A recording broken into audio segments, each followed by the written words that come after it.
মহিলা, আমি এখন প্রমাণ পাবো কোথায়? কিন্তু নবী ইউসুফের ঈমান আমার আপনার ঈমানের মতো নড়ে বড়ে কোন ঈমান না, এটা ছিল নবীওয়ালা ঈমান। হযরত ইউসুফ চিন্তা করলেন যে আল্লাহর কাছে আমি সাহায্য চেয়েছি, ওই আল্লাহ আমাকে একা ছাড়তে পারেন না। এর মধ্যেই দেখে একটা কান্নার আওয়াজ ভেসে আসতেছে অন্দর মহল থেকে। কার কান্না? মুফাসসিররা লেখেন মিশরের গভর্নরের বউ জুলাইখার ফুফাতো বোন আসছিল বেড়াইতে। ওই মহিলার ছোট্ট এক দুধের ছেলে বাচ্চা ছেলে, আল্লাহ বাচ্চার মুখ দিয়ে এমন কান্না বের করছেন, থামার কোন নাম গন্ধ নাই, যেন কান্নার একটা রেকর্ড ছাড়া দিছে। ওয়া ওয়া ওয়া, বুঝছিস নি কথা বলা ভাই? হযরত ইউসুফ চিন্তা করলেন এই রহস্যজনক কান্নার মধ্যে আমার কোন মুক্তির ব্যবস্থা আমার রব রেখেছেন। বললেন আমার পক্ষে সাক্ষী দিবে ওই ছোট্ট বাচ্চাটা। জুলাইখা মনে মনে চিন্তা করতেছে, চান্দু মোল্লা খাইছো ধরা, পিচ্ছি রে বানাইছো সাক্ষী। ওরে জিজ্ঞেস করবে পিচ্ছি অপরাধ কে করছে? পিচ্ছি বলবে ওর খাইবার নাই। পিচ্ছির কান্না বন্ধ হয় না। পিচ্ছি কান্না হচ্ছে, রাস্তার মধ্যে পিচ্ছি কান্না করে। কিন্তু যেই না খালি নবী ইউসুফের সামনে পিচ্চির হাজির করা হয়, অমনি পিচ্চির কান্না সাথে সাথে বন্ধ। ওরে জোরে জোরে বলেন না, কান্না করাইছেন কে? বন্ধ করাইছেন কে? জুলাইখার স্বামী জিজ্ঞেস করে, আরে পিচ্চি অপরাধ কে করেছে বল? এখন পিচ্চি যদি ডাইরেক্ট বলে অপরাধ করছে জুলাইখা, তো দরবারের মুরগি চোরা গুলা লাভ দিয়া উঠবো। সব দরবারে তো মুরগি চোরা থাকে থাকে ওই দরবারের মুরগি চোরারা লাভ দিয়ে ওইটা কি বলবি? এটা মোল্লার চালাকি, জাদু দিয়া বের করছে এই কথা। মোল্লারা কত ঢংসে জানে, কত নাটক জানে। ওই মোল্লাগো শাখা বাংলাদেশের মোল্লারা শাপলা চত্বরে রং মাইকা শুয়ে ছিল। কইছে না কথাটা কইছে না? মোল্লারা কত নাটক যে জানে। আল্লাহ তাআলা এই কথা যেন বলতে না পারে, আল্লাহ তাআলা ওই পিচ্চির মুখ দিয়া কথা এমন সাইজ করে বের করছেন, নড়াচড়ার সুযোগ নেই। পিচ্চি কি বলে? ইন কানা কামিসুহু কুদ্দা মিন কুবুল ফাসাদাকাত ওয়া হুয়া মিনাল কাযিবিন ওয়া ইন কানা কামিসুহু কুদ্দা মিন দুবুর ফাকাযাবাত ওয়া হুয়া মিনাস সাদিকিন। পিচ্চি কি কয় জানেন? কে অপরাধ করছে এটা না বইলা পিচ্চি বলে কি, হুজুরের জামাটা চেক করেন। কি কয়? হুজুরের জামা চেক করে। মানে জামা চেক করার সাথে কে অপরাধ করছে কি সম্পর্ক? করে দেখেন না। করলে কই যদি দেখেন জামার সামনে দিয়ে ছিড়া, তো বুঝবেন হুজুরই দোষ করছে। জুলাইখা নিজের বাঁচাইতে গিয়ে দেখেন আগে হুজুরটা কয়ে যেন সন্দেহ না করে। যদি দেখেন জামার সামনে দিয়ে ছিড়া, তো মনে করবেন হুজুর দোষ করছে। ধরতে গেছে, জুলাইখা আত্মরক্ষার থেকে ধাক্কা ধুক্কা দিছে, জামা হুজুরের সামনে দিয়ে ছিড়ছে। আর যদি দেখেন জামা পেছন দিয়া ছিড়া, তো বুঝবেন কেস ফিটিং, আপনার বউই অন্যায় করছে। হুজুর পালাইতে গেছে, পেছন দিয়া থাবা মারছে, জামা পেছন দিয়া ছিড়া। ওই বলবেন জামা কোন দিক দিয়ে ছিড়া রে? ফালাম্মা রাআ কামিসাহু কুদ্দা মিন দুবুর ক্বালা ইন্নাহু মিন কাইদিকুম ইন্না কাইদাকুন্না আযীম। চেক করে দেখে জামা পেছন দিয়ে ছিড়া। দেখাই মিশরের গভর্নর কয়, আরে জুলাইখা তোর বেডিগো চক্রান্ত বড় মারাত্মক। ঠিক যে কস, তোর গলার আওয়াজ যদি ভূত জ্বালায় ঘরে গেলে চেঁচা দিবে। ব্যাক কর নাই মাশাআল্লাহ। দোস্ত এই লম্বা গল্প শোনার আমার মাকসাদ না, আমি তো জরুরি এক জায়গায় যাবো। আরে আরেক জায়গায় না, মানে আলোচনার নতুন জরুরি একটা জায়গা আছে আমার। আমি দ্রুত দিকে আগানোর চেষ্টা করতেছি। গল্প এত লম্বা আনলাম কেন? যদিও কোরআনের গল্প, আল্লাহ একটা মেসেজ, কোরআনী মেসেজ শোনানোর জন্য। যখন পরিষ্কার হয়ে গেল কে অপরাধী, তখন মিশরের গভর্নর হযরত ইউসুফকে একটা উপদেশ দিয়েছে, ইউসুফ আ'রিদ আন হাযা, ব্যাপারটা একটু এড়ায় যাইও, ঘাটাঘাটি করো না, তোমারও ইজ্জত আমাদের ইজ্জত, চুপচাপ থাকো। এরপর জুলাইখাকে যে উপদেশটা দিছে এটা আমাদের সবার জন্য উপদেশ। কি সেটা? ওয়াস্তাগফিরি লিযামবিক ইন্নাকি কুনতি মিনাল খাতিইন। অপরাধ কইরা আবার বড় গলায় কথা কও কেন? অপরাধ কইরা আরেকজনের কান্দে চাপাও কেন? অপরাধ যে করে তার উচিত আল্লাহর কাছে মাফ চাওয়া, ক্ষমা চাওয়া, তারপরে এটাই তার কাজ। তাইলে আশা করা যায় একটা সুরাহা হবে। এটা দুনিয়াবাসীর জন্য মেসেজ, বর্তমান সময়ের জন্য মেসেজ। অপরাধ করেছ, গুম করেছ, খুন করেছ, দেশের টাকা বিদেশে পাচার করেছ, দেশকে বিক্রির পায়তারা করেছ, ভারতের তামিলের রাষ্ট্র বানায় ছাড়ছ, এরপরে আবার বড় বড় কথা কও, আরেকজনের কান্দে দুষ্ট পাইতে চাও, হুমকি ধমকি দাও, দেশকে অস্থিতিশীল করার চক্রান্ত করো, চলবে না। যদি দেশের রাজনীতি করতে হয় আল্লাহর কাছে, দেশের জনগণের কাছে ক্ষমা চাই আসতে হবে। ক্ষমা না চাইলে জালেমদেরকে কোনোদিন দাঁড়াতে দেওয়া হবে না, দাঁড়াতে দেওয়া হবে না। থাকবেন তো আপনারা, নজর দিবেন। আপনার একটা মত অভ্যাস আছে, আপনারা ঠিক বলেন এখানে, ভোট দেন ওখানে, এটাও ঠিক না।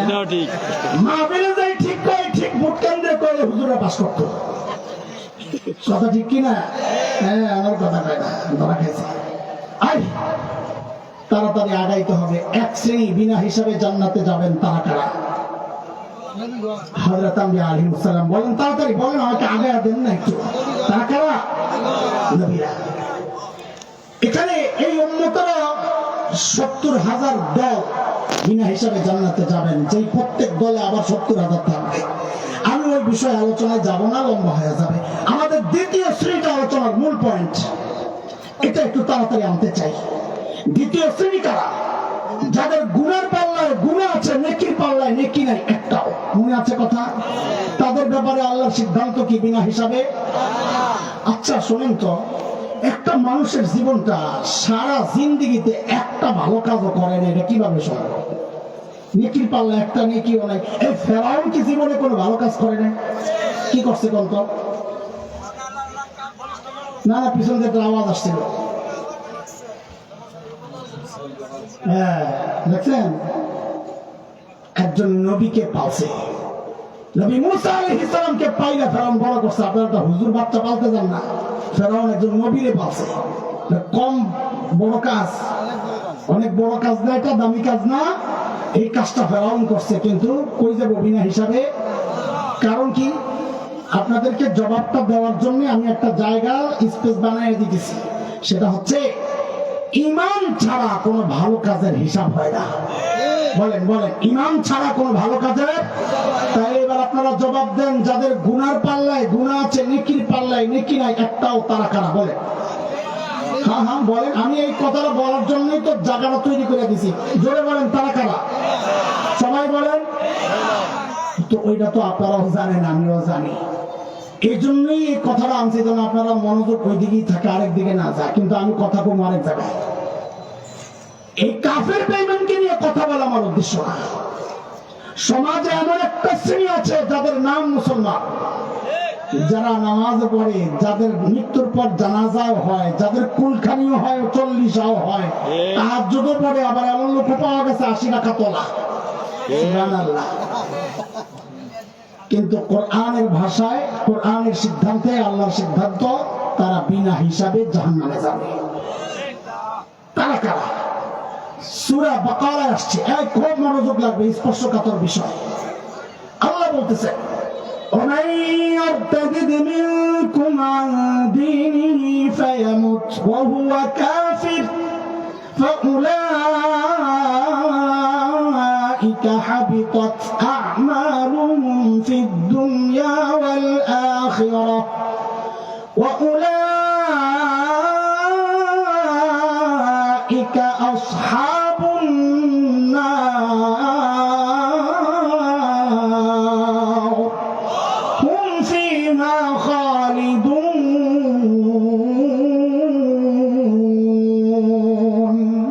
আল্লাহ বলেন, যারা মুরতাদ হয়ে গেছে তাদের সমস্ত আমল বাতিল। সমস্ত আমল বাতিল মানে নেকির পাল্লা খালি, নেকির পাল্লা খালি মানে বিনা হিসাবে। মুরতাদ কারা? এ ভাই মুরতাদ কারা এই ব্যাখ্যায় আমি যাব না, লম্বা সময় দরকার। আপাতত একটা সহজ অর্থ আমরা আলোচনা করি। মুরতাদ মানে হচ্ছে, বলেন যারা ইসলাম থেকে বের হয়ে গেছে, বলেন সবাই, সবাই বলেন, তাড়াতাড়ি বলেন।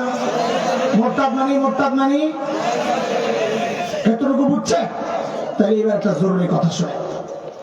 গত শতাব্দীর শ্রেষ্ঠ 5 জন আলেম যদি উলামাদেরকে দায়িত্ব দেন বের করা, তো অধিকাংশের লিস্টের মধ্যে যে মহান মনীষী থাকবে তিনি হচ্ছেন শেখ আবুল হাসান আলী নদভী রহমতুল্লাহ আলাইহি।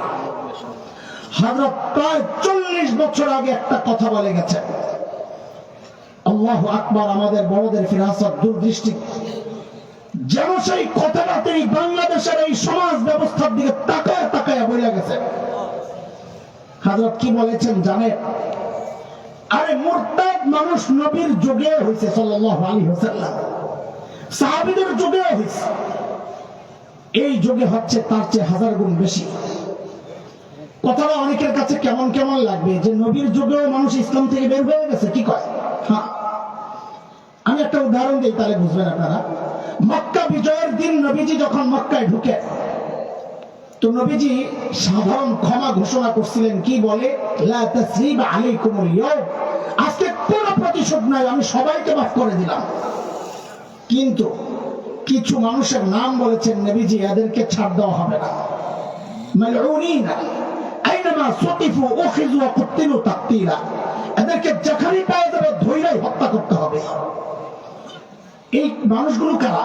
ঐতিহাসিকদের মধ্যে সংখ্যা নিয়ে কিছু ভিন্ন মত থাকলে সবচেয়ে শক্তিশালী মত যেটা আমাদের সিরাতে মুস্তাফায় আছে, অথবা শেখ ইবনে তাইমিয়া রাহমাতুল্লাহ আলাইহি বিখ্যাত কিতাব আস-সারিমুল মাসলুল আলা শাতিমির রাসূল, আমাদের বর্তমানে বাংলাদেশের লাইব্রেরিগুলোতে এটা আসছে কিনা আমি জানি না, তবে কেউ পড়তে চাইলে ইসলামিক ফাউন্ডেশনে কিতাবটা আছে। আমি ইসলামিক ফাউন্ডেশনের লাইব্রেরি দিয়ে পড়ছি, কেউ পড়তে চাইলে ওখানে চলে যাবে। এই আস-সারিমুল মাসলুল আলা শাতিমির রাসূলে শেখ ইবনে তাইমিয়া রাহমাতুল্লাহ আলাইহি 15 জনের নাম আনছেন। কয়জন? 15 জন। আব্দুল্লাহ ইবনে খাতাল, কুরতুনা, উরাইনা, সাররা, মাকিস ইবনে সুবানা, হুয়াইরিস ইবনে নাকিদ, আব্দুল্লাহ ইবনে জিবারা, আব্দুল্লাহ ইবনে সাদ ইবনে আবি সালাহ, ইকরামা ইবনে আবি জাহল, হুবার ইবনে আল-আসওয়াদ, হুবাইরা বিনতে আবি ওয়াহাব আল-মাখজুমি, হারিস ইবনে তলাতিল, কাব ইবনে জুহাইর, ওয়াহশি ইবনে হারব, হিন্দা বিনতে উতবা। এই 15 জনের নাম নবীজি বলেছেন, এদেরকে যেখানেই পাওয়া যাবে ধৈর্যই হত্যা করতে হবে। এই 15 জনের একটা ছিল আব্দুল্লাহ ইবনে খাতাল, শুরুর যে নামটা। এই আব্দুল্লাহ ইবনে খাতাল কাবার গিলাফ দিয়ে নিজেরে জড়াইছে, লুকাইছে। সবাই দূরে দূরে গেছে গা, ওই দুনিয়ার শয়তান। ওই যে কাবার গিলাফ দিয়ে নিজেরে জড়ায় রাখছে, লুকাইছে। কি জন্য জানেন? আবেগ নিয়ে খেলতে চায়, মুসলমানের আবেগ নিয়ে খেলতে চায়। বর্তমান সময়ের শয়তানি গুলা বোঝার জন্য এগুলা বোঝা লাগবে। ও মনে করছে কাবারে মুসলমান ইজ্জত করে, কাবার গিলাফ দিয়া ঢাকলে আমারে মনে ছেড়ে দিব। ঠিক এই চিন্তাটা এখন কোন কোন রাজনীতিবিদ করে।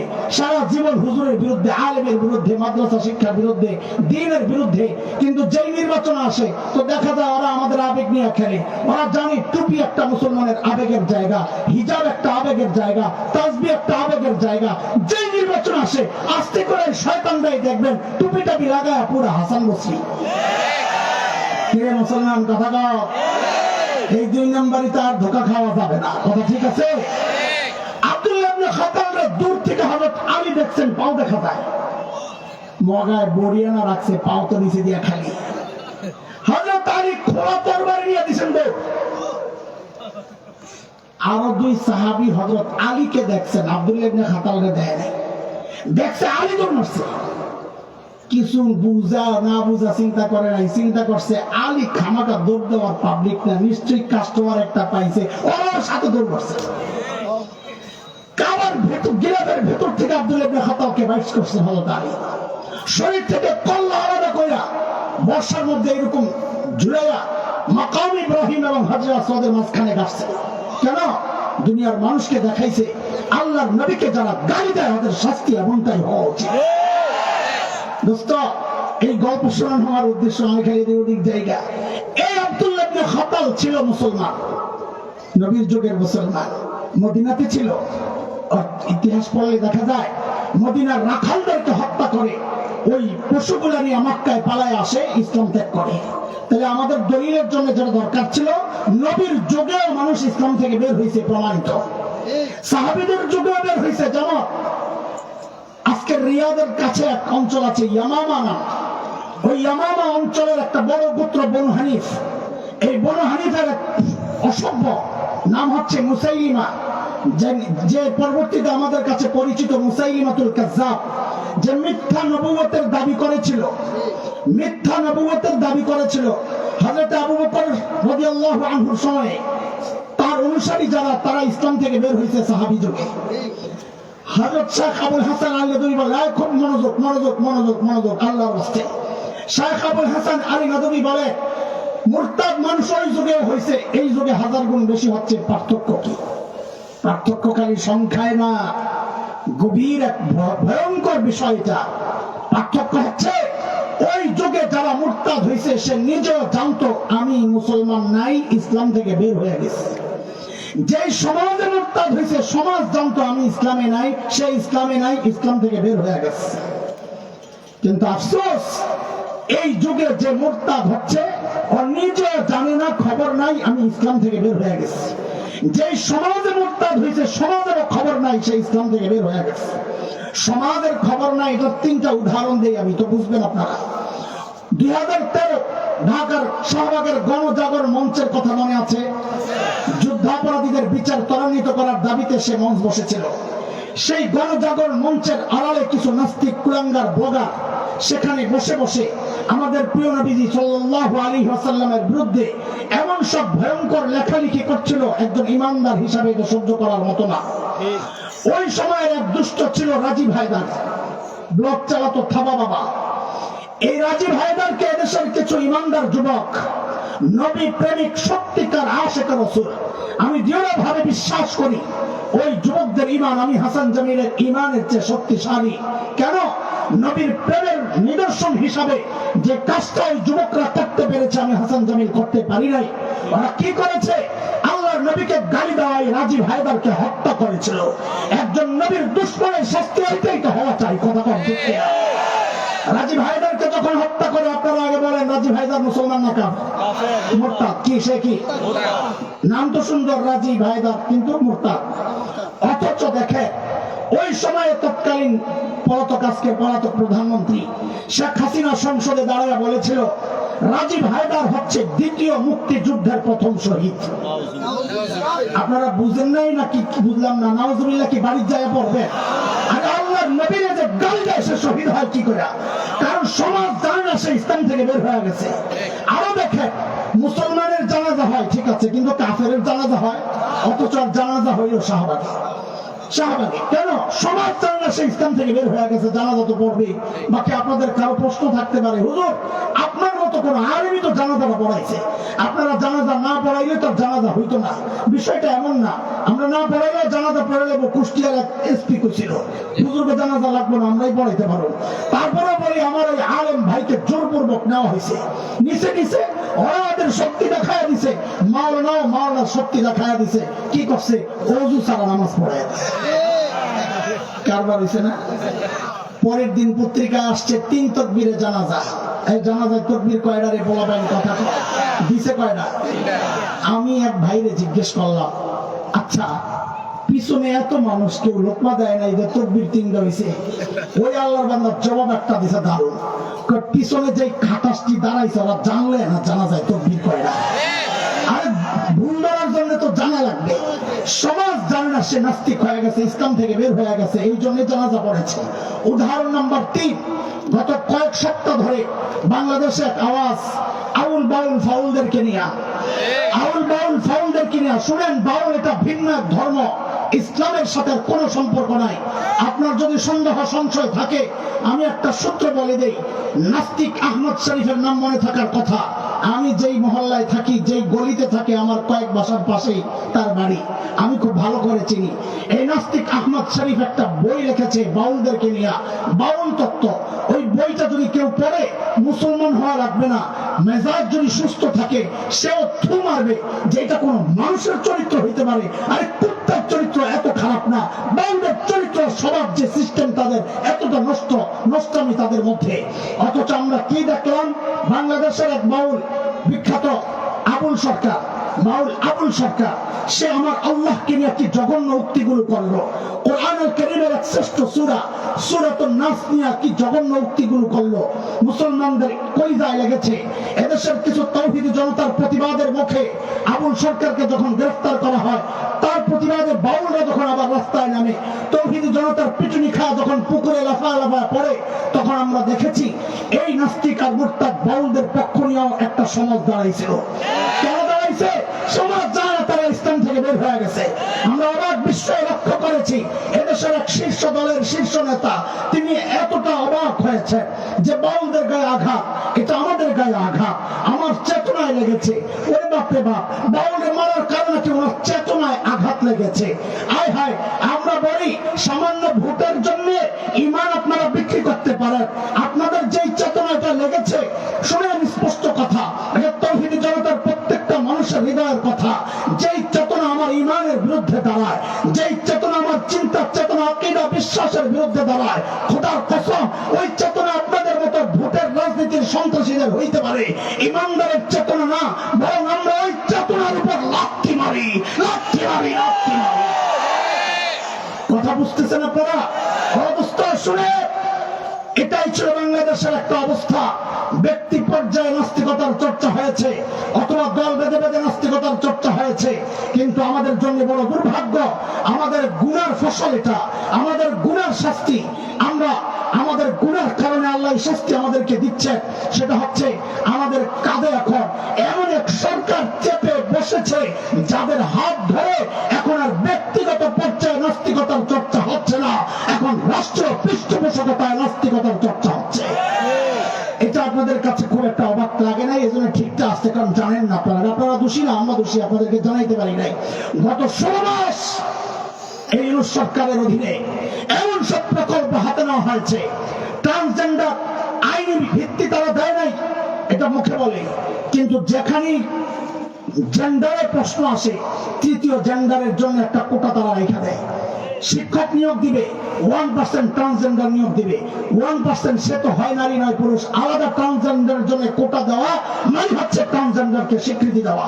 ট্রান্সজেন্ডার এখানে অনেক মুরব্বীরা বুঝবেন না, শুধু এতটুকু বুঝে সমকামিতা, এটাকে বৈধতা দেওয়া। ওইটাও যদি না বুঝেন, আরো সহজ করছি, ছেলে ছেলে বিয়ে বৈধ, এই স্বীকৃতি সরকার দিচ্ছে। আপনারা নাউজুবিল্লাহ পড়েন পয়সা পয়সা, কোনো সমস্যা নাই, কিন্তু ওলামারা ডাক দিলে আসেন না, ওলামারা ডাক দিলে আসেন না, কারণ তো বিশৃঙ্খলা সৃষ্টি হয়, দেশের স্থিতিশীলতা নষ্ট হয়। শুনে আপনাদেরকে একটা আহ্বান করে যায়, বহুবার আপনাদেরকে দেখেছি ঈমানের ব্যাপারে যখন আলেমরা ডাক দিয়েছে, আপনারা ওই ডাকের মধ্যে রাজনীতির গন্ধ পেয়েছেন। দোস্ত, সব জায়গায় রাজনীতি তালাশ করেন না, এটা রাজনীতির ব্যাপার না, এটা আমার ঈমান আর অস্তিত্বের ব্যাপার। দেশের স্বাধীনতা, সার্বভৌমত্ব, ঈমান আর ইসলাম যদি আক্রান্ত হয়, আর ওলামারা যদি ডাক দেন, ওলামাদের বিরুদ্ধাচরণ নয় দোস্ত, ওলামাদের পাশে দাঁড়াতে হবে, আলেমের হাতে হাত রাখতে হবে, কাঁধে কাঁধ মিলিয়ে মুষ্টিবদ্ধ হাত উঠিয়ে একসাথে উচ্চারণ করতে হবে, শাহজালালের জমিনে, হযরত হাফিজের জমিনে, আল্লামা আহমদ শফীর জমিনে নাস্তিকতার চর্চা করতে দেওয়া হবে না, দেওয়া হবে না।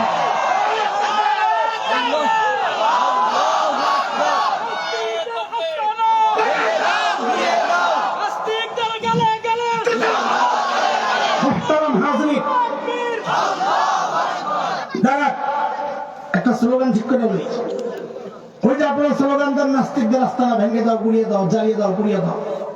আমার একজন সুশীল কত মানুষের লেগে চলিত, হুজুর আপনারা ঘর বাড়ি জ্বালাই দিবেন, অমানবিক কাজ। মতের ভিন্নতা থাকলে ঘর বাড়ি জ্বালাই দিবে। আমি কি, ওদের তো ধারণা ওরা বানরের সন্তান, তো মানুষের লগে থাকতে আইছে কে, ঘর বাড়ি জ্বালাইলে কই থাকবো এই চিন্তা আপনার না? জঙ্গল আছে না বানরের? জঙ্গলে যাইবো, জঙ্গলে থাকতে আইছে কে? আর কথা বল বুঝেন না কিছু ঘোরাটি। এমন একটা বিষয় হচ্ছে, বর্তমান নারীবাদীরা, যুবকরা খেয়াল করো, নারীবাদী হচ্ছে নাস্তিকতার এক চোরাই পথ, ইরতিদাদ আর ধর্মত্যাগের এক চোরাই পথ। নারীবাদ একটা স্লোগান, আসল হচ্ছে ইসলামের নানান বিধানকে ওরা বাধাগ্রস্ত করা, আঘাত করা। সেদিন শুক্রবার আমি আমার শাহবাগ তো আমার পাশে ক্রস করছি, ঢাকা ত্যাগ করব, দেখছি নারীবাদীরা মিটিং করতেছে, নারী পুরুষের সমান অধিকার চায়। এই মুসলমান, নারী পুরুষের সমান অধিকার মানি বুঝে? আপনি কি মনে করছেন সমান অধিকার মানি ওরা চায় জামাই যদি টয়লেটে 10 মিনিট কাটায় বউরও 10 মিনিট থাকার সুযোগ দেওয়া লাগবে, এই অধিকার চায় ওরা? না না, এইটা না, ওদের টার্গেট ইসলাম। শরীয়তের একটা বিধান, সূরা নিসা আয়াত নম্বর 11 4 নম্বর পারা, লিযাকারি মিসলু হাজ্জিল উনসায়াইন। শরীয়ত বলে ছেলে যা পাবে মেয়ে তা পাবে তার অর্ধেক, মেয়ে যা পাবে ছেলে পাবে তার ডাবল। একটু জোরে সোরে আওয়াজ করে বলতে হবে যুবক, এই সিদ্ধান্ত কি হাসান জামিলের? এই সিদ্ধান্ত আলী ইহসান উলামা পরিষদের? এই সিদ্ধান্ত হেফাজতে ইসলামের? এই সিদ্ধান্ত জামায়াতে ইসলামের? চিৎকার করে বলে এই সিদ্ধান্ত কার? আল্লাহর সিদ্ধান্ত যদি কেউ অস্বীকার করে তার ঈমান থাকবে? কারো যদি সংশয় তৈরি হয় তার ঈমান থাকবে? অথচ দেখে ওরা অপপ্রচারের মাধ্যমে এমন একটা অবস্থা তৈরি করছে, সাধারণ মুসলমান নামাজ পড়ে রোজার সব ঠিক আছে, আরে আমার মুসলিম সংশয় ঢুকে গেছে ভেতরে। আমার একজন এসে বলে কি হুজুর যাই বলেন না এই বিধানটা না আমার কেমন কেমন জানি লাগে। ওর কথা শেষ হওয়ার আগে আমি মুখের দিকে তাকায় বলে দিছি আপনার ঈমানটা নিয়েও আমার কেমন কেমন জানি লাগে। কথা ঠিক আছে না ভুল বলছে আপনারা? এটা কথা তো আমার না, আল্লাহর কথা। 22 নম্বর পারার 2য় পৃষ্ঠা সূরাতুল আহজাবের 36 নম্বর আয়াত আল্লাহ বলেন, ওয়ামা কানা লিমুমিনিন ওয়ালা মুমিনাতিন ইযা কাদাল্লাহু ওয়া রাসূলুহু আমরা আন ইয়াকুনা লাহুমুল খিয়ারাতু মিন আমরিহিম। আল্লাহ আল্লাহর রাসূলের কোন বিধান আসার পর কোন কেমন কেমন লাগে বলার সুযোগ নাই, মেনে নেওয়ার নাম ইসলাম। কথা বলেন, মেনে নেওয়ার নাম। তারপরে আমরা জানি দুর্বল ঈমান ওয়ালাদের ভিতরে একটু কেমন কেমন লাগতে পারে, এটা একটু পরিষ্কার করা দরকার। সময়ের আলেমরা আমাদের কাজ কি ভাই? আমাদের কাজ হচ্ছে উম্মতের ঈমানের হেফাজত, পাহারাদারি করা, যেন কেউ চুরি করে ডাকাতি করে ওই ঈমানকে ছিনিয়ে নিতে না পারে। প্রত্যেকটা আলেমের দায়িত্ব এটা। সেই জন্য একটু ছোট্ট করে বলি, হয়তো আমার সময় শেষ হয়ে আসছে, একটু শুনে। ওরা চায় সমান অধিকার। বলেন ওরা কি চায়? সমান বন্টন। এভাবে বলেন তো আমার বুঝাইতে সহজ হবে। ওরা কি চায়? সমান বন্টন। ইসলাম দিয়েছে ন্যায্য বন্টন। বলেন ইসলাম কি চায়? ওরা কি চায়? সমান বন্টন, ন্যায্য বন্টন। বুঝলেন না? এই পিছন থেকে একটা লম্বা হুজুর দাঁড়ান তো, সবাই মিলে বাছাই করেন একজন লম্বা।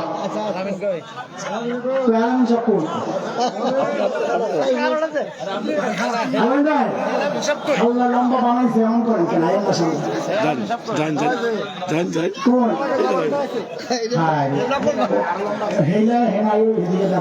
শ্রোতাদের দিকে তাকায় এসে ছোট একজন বানা দ্রুত এত সময় নেওয়া যাবে না। এই দুইজনের মাঝামাঝি একজন না, এটা তো সব আচ্ছা ঠিক আছে। তাহলে ছেড়ে পাড়া, তুমি ছেড়ে আসো, ছেড়ে আসো, ওই সোজা একদম ওদিকে। দেখছে পারফেক্ট সাইজ বের করে আমার সময় নেই, শুধু অনুমান নির্ভর বুঝাবো। প্রথম জনের যেই সাইজ, দ্বিতীয় জন 2 ইঞ্চি ছোট মনে করে, ঠিক আছে? 2 ইঞ্চি ছোট বলছেন 4 আঙ্গুল। 3 নাম্বারটা আরো 2 ইঞ্চি ছোট, আরো 4 আঙ্গুল। প্রথম জনের থুতনি বরাবর একটা দেয়াল গেছে সোজা, তাহলে বলেন তো দ্বিতীয় জনের কোন বরাবর যাইব? চোখ বরাবর, ঠিক কিনা? তৃতীয় জনের কোন বরাবর যাইব? মাথার উপরে দিয়া, ঠিক কিনা? এখন দেয়ালের ওই পাশে এমন একটা কিছু চলছে যা 3 জনের দেখা দরকার। দেখবে কয়জন? কয়জন? হুজুরের একটু মায়া লাগছে, দেখতে পারতেছে না, 3টা ইট পাঠাই দিছে, তোরা দিয়ে দেখ কয়টা।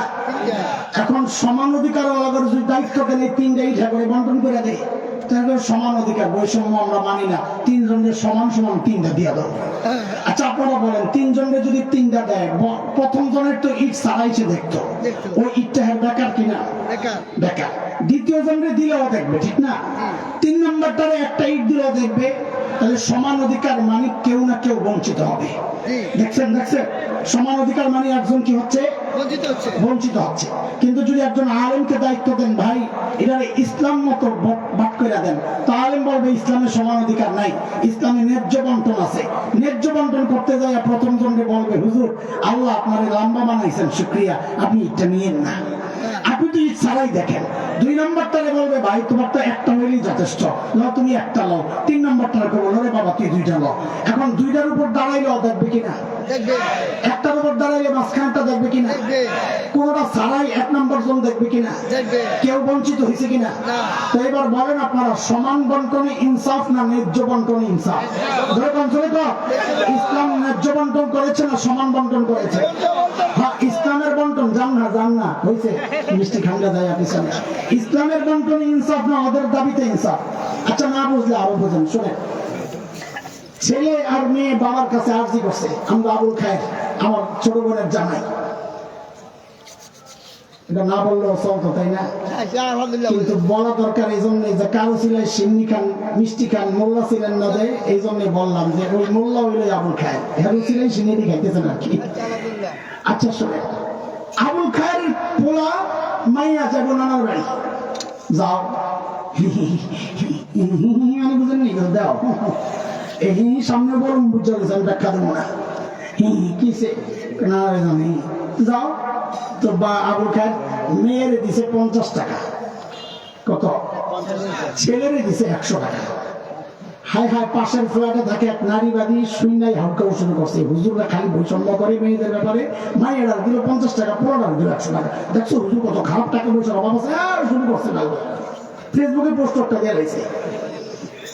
কিন্তু পরে আবুল খায়ের যা বলছে এটা শুনেও না শোনার ভান করে। পরে আবুল খায়ের কি করলো, টাকাটা দিয়াই ছেলের কইলো কি আব্বা যাইতে রিক্সা ভাড়া লাগবে 50 টাকা, আসতে লাগবে 50 টাকা, বা ভাড়াটা তুমি দিয়ে দিও। আচ্ছা এবার কোন তোর মেয়ের ব্যালেন্স আছে কত? ছেলের রয়েছে কত? 0। আসলে ঠকলো কে? ছেলে না মেয়ে? কাউরি ঠকানো হয়নি। ছেলে তো বাইরে যায় কামাই টামাই করতাম, ওই বিবেচনা করে ন্যায্য বন্টন হয়েছে, এখানে কাউরে ঠকানো হয়নি। আচ্ছা এটাও যদি না বুঝেন তো আরেকটা বুঝেন। মাহফিল শেষ, এখন হুজুররা একটু ফিরে ফ্রেশ হয়েছে, মাদ্রাসাওয়ালা বাজার করবে। বোরিং ম্যানেজারের দায়িত্ব নিচ্ছে, হুজুর বাজার কত লাগবে? বোরিং ম্যানেজার বলে হুজুর 5000 টাকা লাগবে। কত? 5000। আবুল খায়ের ছেলে একটা আছে, আব্বা আমি একটু বাজারে যাই, কই যাও।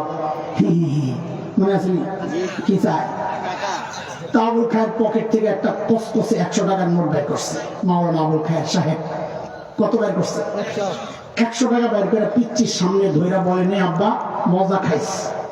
দিছে কত? 100। কি জন্য? আর বোরিং ম্যানেজারে দিছে কত?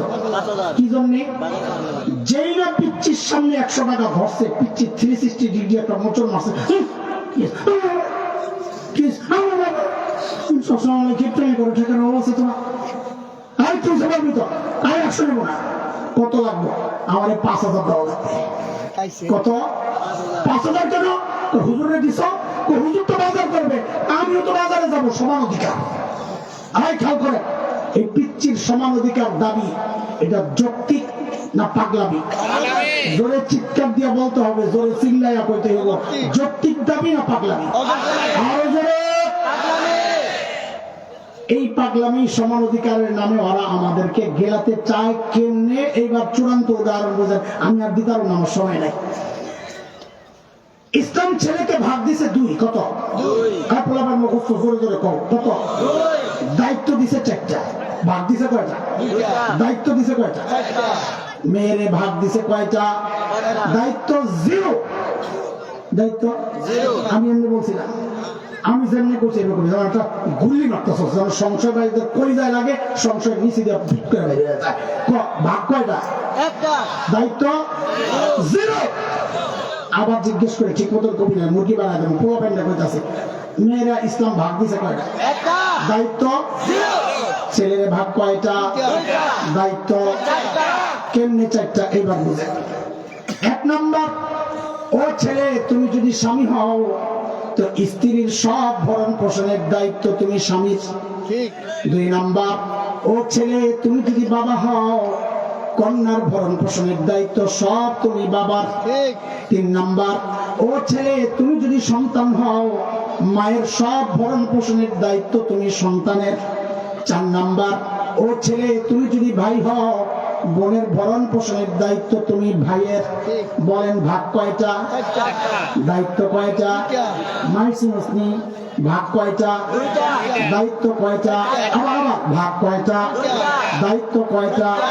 চারটা দায়িত্বের জন্য ভাগ দিছে দুইটা। কেন দুইটা? ওই 4 গ্রুপে বাজার টাজার খরচপাতি কইরা চালাইতে।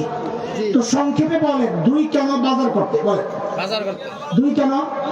বলেন 2 কেন? মেয়ের ভাগ দিছে ইসলাম কয়টা? দায়িত্ব কয়টা? দায়িত্ব আরো জোরে কেমনে জিরো? ও মেয়ে, তুমি যদি স্ত্রী হও, তোমার ভরণ পোষণের সব দায়িত্ব তোমার স্বামীর। 2 নাম্বার, ও মেয়ে, তুমি যদি কন্যা হও, তোমার ভরণ পোষণের দায়িত্ব তোমার বাবা। 3 নাম্বার, ও মেয়ে, তুমি যদি মা হও, তোমার ভরণ পোষণের দায়িত্ব তোমার বাবা।